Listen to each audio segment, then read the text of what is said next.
Alhamdulillahirabbil alamin wa ala alihi wasahbihi ajmain.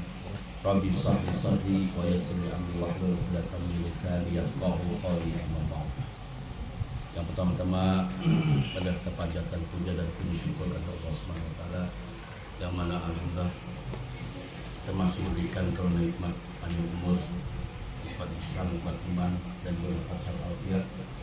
Sehingga alhamdulillah pada malam hari ini, yaitu malam kedua harinya, kita masih dapat berkumpul tempat ini, yang mana pada malam hari ini kita di malam kedua harinya kita akan mengadakan acara fidyah, yaitu untuk almarhumah Mimah binti Bunda.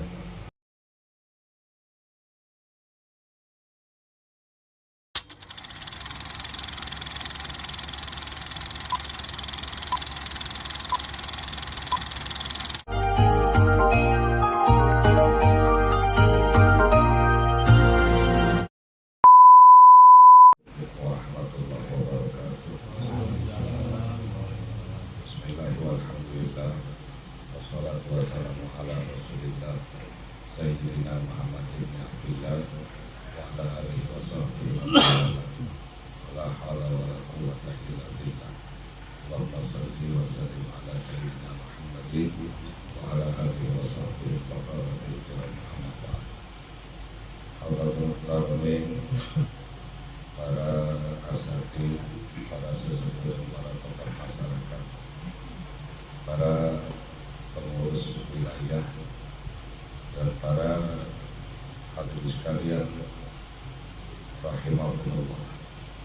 Alhamdulillah wa syukurillah, malam ini selepas selesai sholat isya kita dapat hadir berkumpul di tempat kediaman saudara kita, yaitu Bapak Hajid, ya, dalam rangka 7 hari orang tuanya sekaligus fidyah.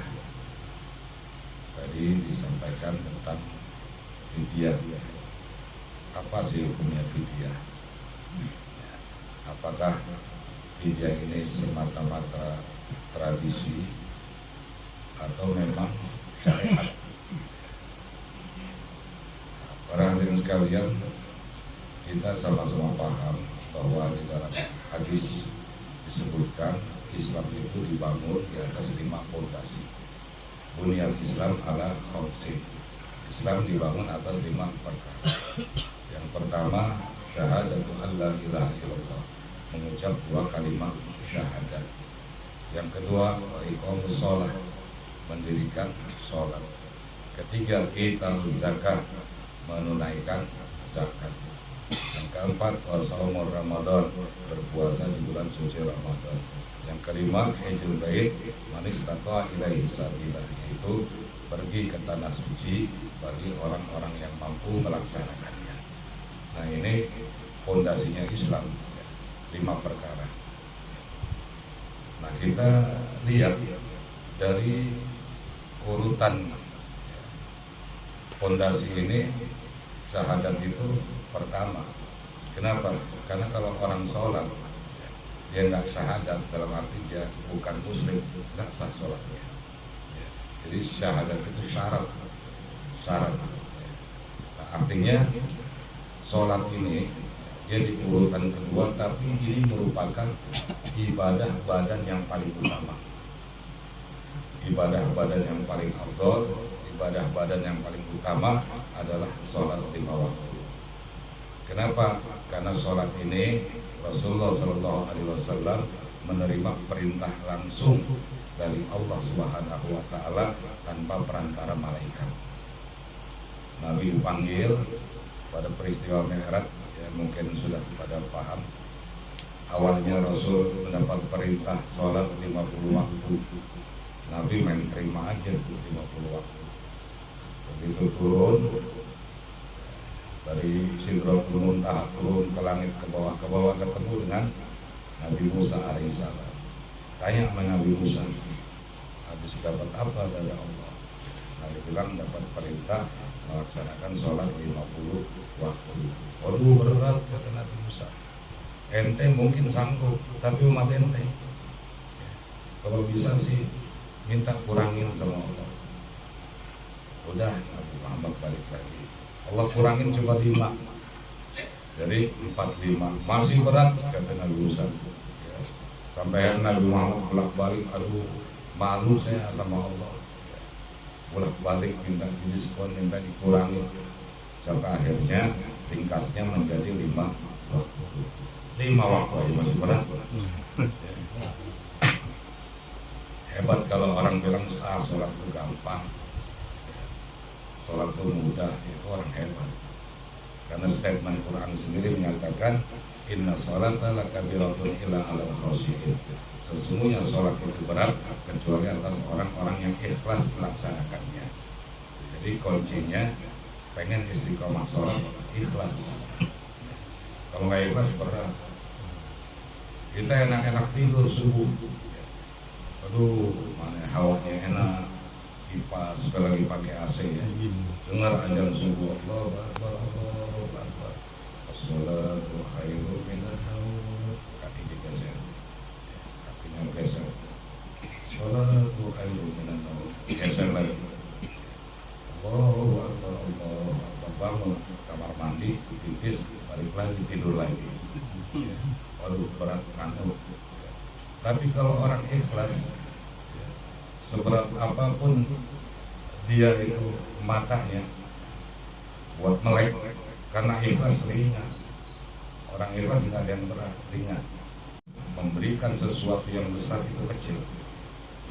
Tapi kalau orang bakhil memberikan sesuatu yang kecil kelihatan gede. Orang ikhlas ini satu-satunya hamba Allah yang dinyatakan oleh iblis tidak bisa digoda. Kecuali satu hambamu ya Allah yang tidak bisa aku goda, yaitu hamba yang ikhlas. Dan ikhlas nggak gampang. Sampai ulama mendefinisikan apa sih artinya ikhlas. Para cendekia, intelektual muslim, ulama pada akhirnya mentok mengartikan ikhlas itu ialah melakukan sesuatu perbuatan karena Allah, tidak mengharap pujian orang, tidak mengharap celaan orang. Kita berbuat sesuatu, ada orang nyela, orang aja, dia nggak tahu siapa yang buat, itu belum ikhlas. Orang ikhlas nggak peduli bahwa ada yang nyela masih bodoh. Urusannya bukan sama manusia, ikhlas sama Allah. Oh, ada yang nyanjung, ada yang muji-muji, itu orang baik sedekahnya, oh iya, gue nggak ikhlas. Nah ini sifat tidak ikhlas ini bisa merusak ibadah kita. Kenapa? Karena sifatnya korup, riya sifatnya korup. Ada 3 manusia yang Allah abadikan kisahnya di dalam Al-Quran yang tidak boleh ada sifatnya di dalam hati kita. Yang pertama Fir'aun. Fir'aun dia punya sifat yang sombong. Ana rabbukumul a'la, bahkan mengaku Tuhan. Yang kedua Abu Jahal. Apa Abu Jahal? Abul Fitan. Abu Jahal itu tukang gosok orang, tukang gosok orang, tukang mengadu domba orang, tukang hasut sana sini, biangnya fitnah. Kemudian yang ketiga korup. Ini 3 sifat manusia: sombong, hasud, ujub, merasa lebih baik dari orang lain, dan riya adalah diamnya penyakit hati. Maka kata Imam Ghazali, kalau ketiga sifat ini nggak bisa kita bersihin dari hati kita, maka hati kita nggak bakal bisa ngebersihin dari sifat-sifat yang lain. Sifat dendam, sifat nggak bakal bisa bersih. Ini dulu biangnya kita bersihin. Nah, jadi sholat ibadah badan yang paling utama dan dikerjakan dengan hati yang bersih. Nah, kemudian zakat. Zakat ini wajib. Kan ibadah ada sholat sunnah, ada sholat wajib. Zakat sholat wajib. Ya, nah rinciannya yang panjang. Karena zakat kan ada zakat menyimpan uang, ada zakat menyimpan emas, ada zakat tanaman. Ya, jangan nyari yang gampang aja. Usahanya besar, usahanya lancar, usahanya maju, hartanya banyak, kita keluarin zakat mal, cuma zakat fitrah doang yang dia keluarin. maka pasal yasilul usul. Kata Al-Quran, siapa orang yang dia memudahkan sesuatu dan dia membenarkan tentang ajaran sedekah yang digambar diberitakan di dalam Al-Quran, maka orang ini akan Allah buka jalan hidupnya dari kesulitan-kesulitan dan apa yang Allah luaskan. Sebaliknya, orang yang punya harta tapi kagak mau zakat, itu tiap subuh malaikat turun, 2 malaikat turun. Apa kata malaikat? Masing-masing malaikat ngedoain, Allahumma a'ti munfiqo dan seterusnya. Ya Allah, hancurkan harta orang kaya itu, bikin rusak harta orang kaya itu, binasakan hartanya. Maka doa malaikat siapa yang Allah? Bisa jadi hartanya akhirnya habis dirok-rok, bisa jadi ditipu orang. Bahkan kata Syekh Nawawi Al-Bantani, bisa jadi kebakaran. Kalau di kebakaran, orang kampung juga kena. Itu. Dan zakat ini hitungannya nggak hilang. Kalau dia nggak keluarin, Allah catat. Nanti Allah tagih dengan cara Allah, maka uangnya habis, hancur, lebih dari harta zakat. Sakit. Jadi ulama dari pengikut Imam Madhab sepakat bahwa yang namanya 3 hari, 7 hari itu tidak dilarang, dan doa orang yang hidup kepada orang yang mati sampai. Adapun ayat Quran surat Al-A'raf yang menyatakan wa in lil insan illa ma sa'a, sesungguhnya bagi manusia dia akan mendapatkan pahala dari bacaannya sendiri, bukan dari orang lain. Ayat ini turun di dalam peristiwa sholat, bukan di luar sholat. Artinya kalau di dalam sholat, bacaan-bacaan kita itu pahalanya dari kita sendiri, bukan imam bacaannya pahalanya kita yang dapat. Enggak, masing-masing. Kalau di luar sholat bisa. Makanya kalau Jumatan itu Nabi suka doa, Rabbana ighfir lana wa li ikhwanina alladziina sabaquna bil iman. Sama kayak waktu Jumat kan bacanya doa itu. Ya Allah, ampuni kami dan ampuni sahabat-sahabat kami yang lebih dahulu telah pergi meninggalkan kami. Nabi doain orang yang meninggal para sahabatnya. Kalau nggak boleh, nggak mungkin Nabi doa seperti itu. Kalau nggak nyampe, nggak mungkin Nabi doa seperti itu. Maka tuh ini tidak terjadi di zaman Nabi. Maka perbuatan tahlil 3 hari, 7 hari, kemudian 15 hari, 25 hari, 40 hari, 60 hari, kemudian setahun, ini keiktisan yang dianjurkan oleh para ulama. Berawal dari mana? Dari kitab Tasbihul Ghaibiyah dan kitab Daqaiq, itu ada diceritakan bahwa pada hari ketiga ruh ini minta izin sama Allah, pengen nengokin keluarga. Ini gimana keluarganya? Ini ruh ini turun, nggak datang ke rumah, nggak ke rumah.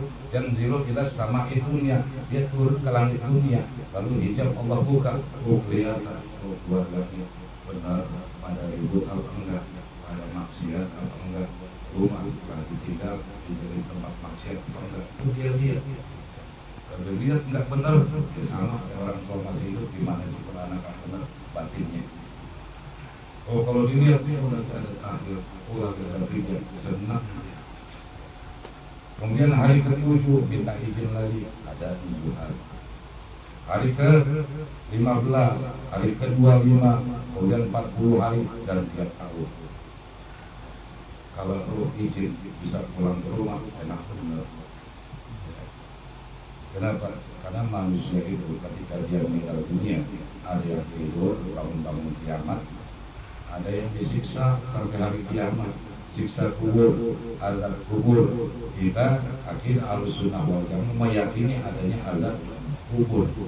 Bagaimana disebutkan dalam Al-Quran surat Al-Baqarah, alladzina yu'minuna bil ghaibi. Dan ciri orang-orang yang beriman itu mereka percaya dengan yang gaib. Apa yang gaib itu?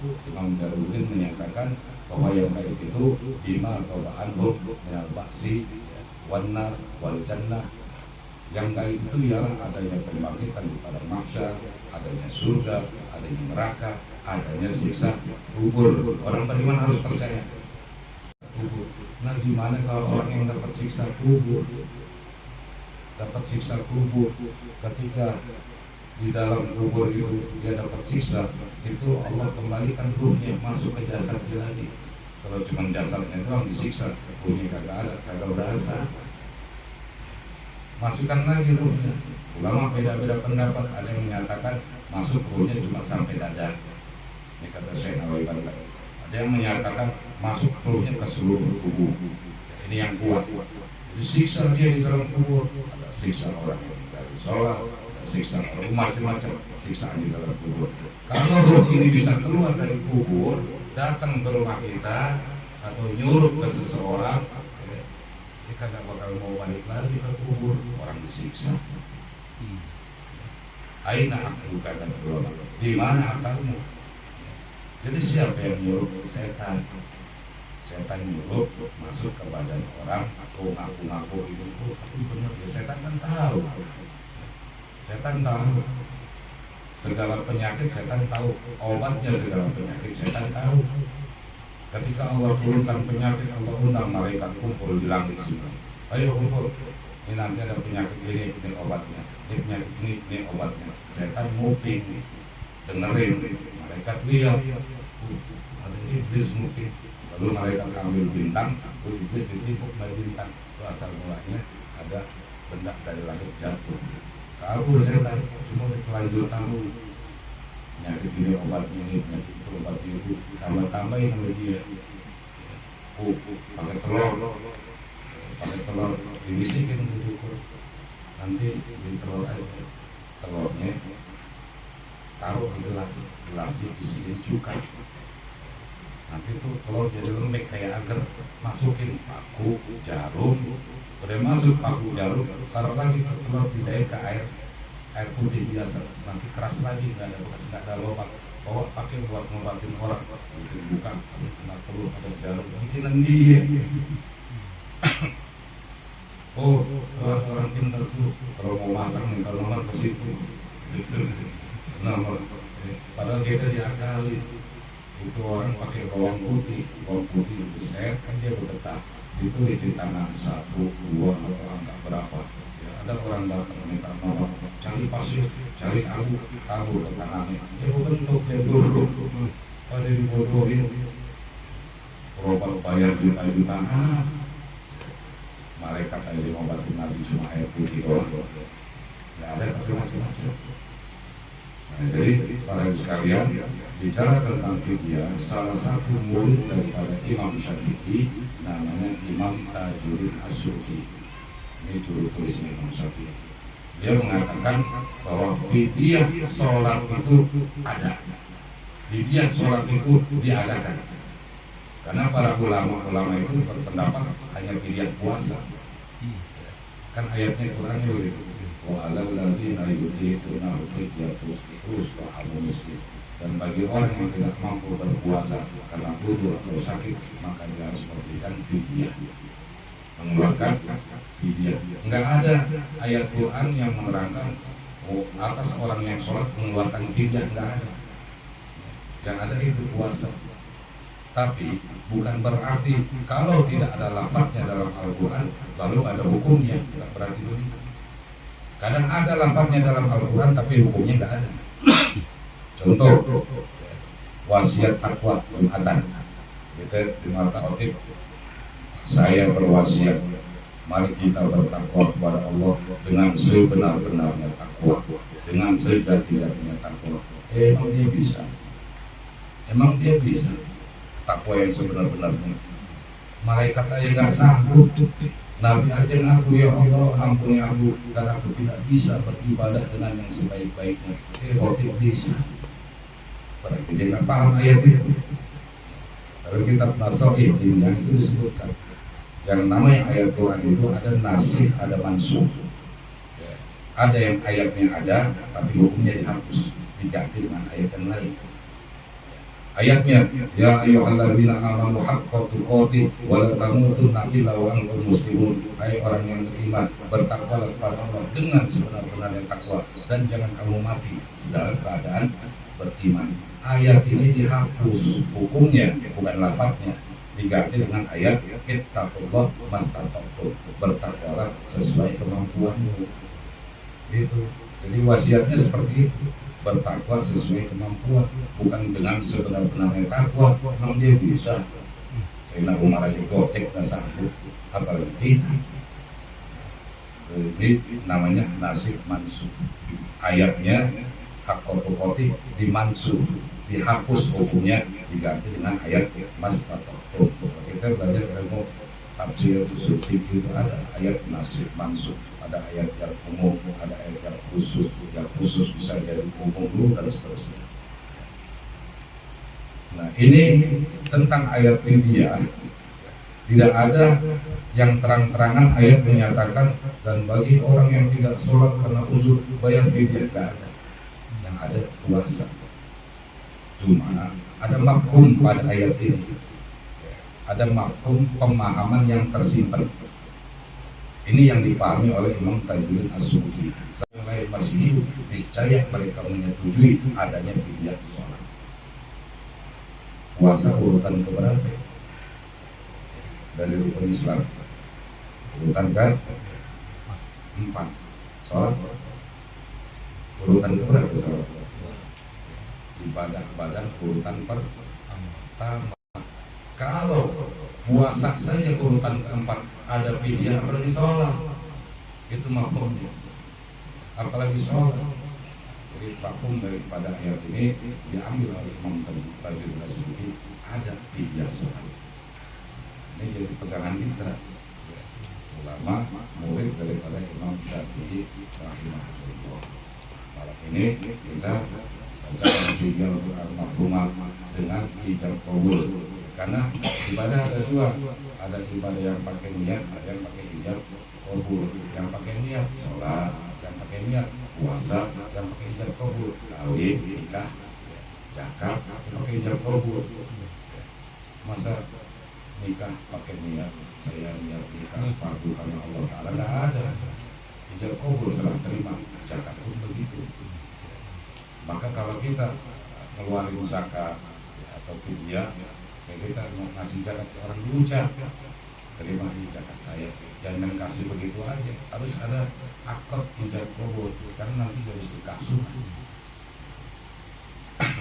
Baik, jadi fidyah ini kita pakai tata cara yang sudah dijalankan oleh orang-orang tua kita. Jawabnya masih ingat ya? Apa jawabnya? Kalau itu adharma, anak duka, adharma, ini jawabnya. Jadi setelah fidyah ini dibacakan, dia jawab, kau itu adharma, saya terima fidyah ini. Kau itu adharma, malakku adharma, saya terima fidyah ini, tapi saya serahin lagi buat situ, jadi punya saya lagi. Artinya setelah selesai ijab qabul fidyah ini diberikan, maka mayit dapat 2 pahala, pahala fidyah dan pahala sedekah. Insyaallah, Allahumma diampuni dosa-dosanya oleh Allah, didapatkan ridha dan menjadi jannah, dan Allah yang meninggalkan insyaallah baik-baik, dan insyaallah Allah kuasa dirinya. Al-Fatihah.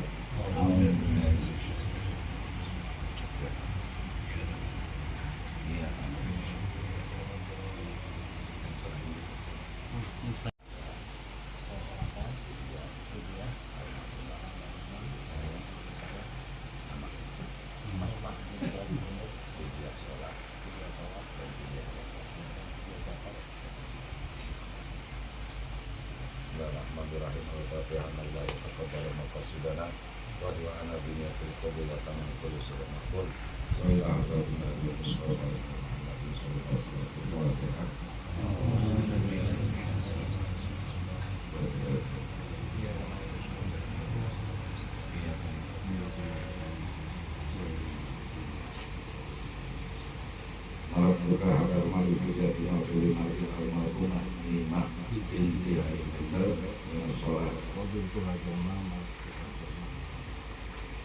Malaktu hadal mali fidiyati ma fi dimati almarhumah fi masjid as-salah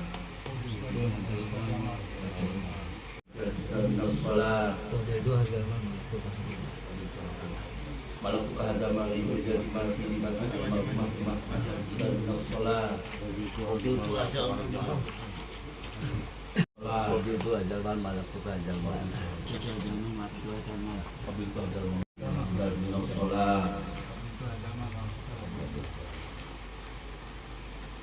Ayo terus ya.